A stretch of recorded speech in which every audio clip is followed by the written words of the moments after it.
आता आम्ही गाड्या घोड्या घेतल्या तर काय नवल झालं. आम्ही फक्त मतदानापुरत्याच लाडक्या बहिणी झालो का. लाडक्या बहिणींचा सरकारला सवाल.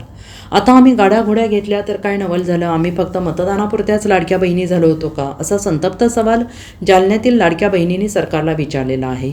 मतदान टाकण्यापुरतंच आम्हाला लाडक्या बहिणी ठरवलं गेलं का, असाही सवाल या महिलांनी सरकारला विचारलेला आहे. राज्यभरातील लाखो लाडक्या बहिणी फेब्रुवारी महिन्याच्या हप्त्याला मुकलेल्या आहेत. त्यामुळे राज्य सरकारवर महिलांनी संताप व्यक्त केला आहे.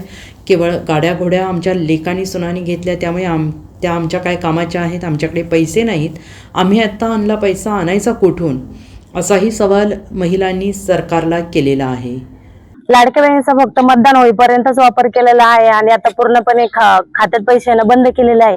मतदान होण्यापूर्वी सांगायला पाहिजे होते की लाडक्या बहिणीचे पैसे फक्त 6 महिने येणार आहे आणि गाड्या असलेल्या महिलांना किंवा पुरुषांच्या नावावर जरी असले तर पैसे येणार नाहीये.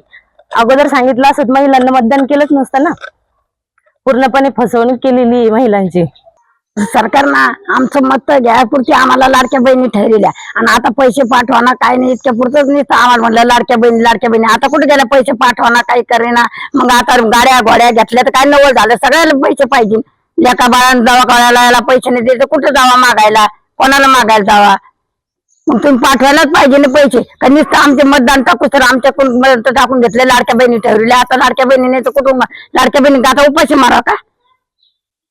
मग कुठून पैसा येईन, आता पैसे नाही काय नाही. मग तुम्हाला आमच्या करूच तर मग आमचे सरकार येऊन काय फायदा झाला.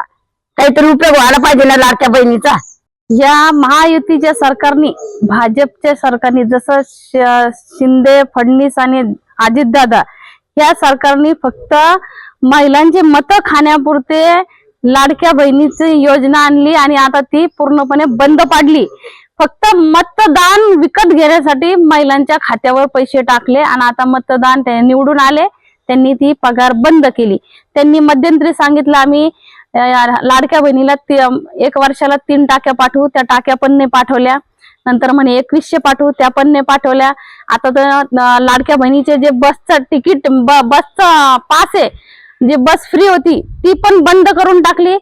पूर्ण जेवढ्या पण योजना आहे त्या सगळ्या भाजपनी फसव्या ठरलेल्या आहे भाजपच्या आणि त्या योजना सगळ्या बंद पाडलेल्या.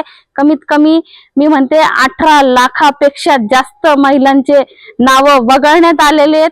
फक्त 18 लाख महिलांची फसवणूक झालेली. आणखीन तर काही सांगता येत नाही. अजून 50 लाखापर्यंत आकडा जाऊ शकतो की हे लोकांनी एवढ्या महिलांचे नाव वगळलेले.